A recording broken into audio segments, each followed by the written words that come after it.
د پاکستان او افغانستان ترمنځ د کرکټ لوبو او نندارچیانو او ټولو افغانانو راشد خان ته څه پیغام لري؟ دا مهم پیغام په همدې ویډیو کې کتلی شئ، خو له هر څه مخکې سوله افغان یوټیوب چینل د لا ډېرو ویډیوګانو لپاره سبسکرایب کړئ. د کرکټ په نړیوال شل اوریز جام کې د افغانستان او پاکستان د مسابقې په درشل کې د افغانستان او نړۍ نامتو بالر راشد خان د دواړو ټیمونو له مینوالو وغوښتل چې له یو بل سره ښه چلند وکړي. اټکل کېږي چې ډېر شمېر افغانان او پاکستانیان به د نننۍ مسابقې د لیدلو لپاره لوبغالي ته لاړ شي.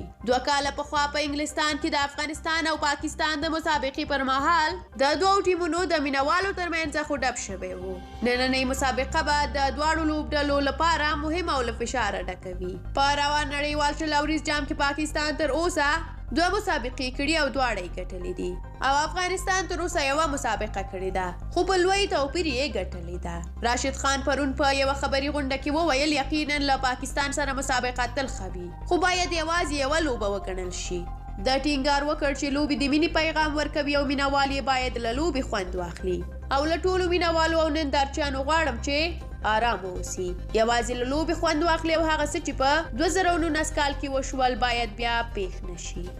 درنو لیدونکو مننه چې تر دې دمه مو راسره ملتیا وکړه. تاسو د راشد خان د دغه پیغام په اړه که څه ویل غواړئ نو کولی شئ په کومنټ کې ولیکئ. زموږ د لا ډېرو ویډیوګانو په تمه اوسئ. تر بیا الله مو مل شه. ښه وخت ولرئ.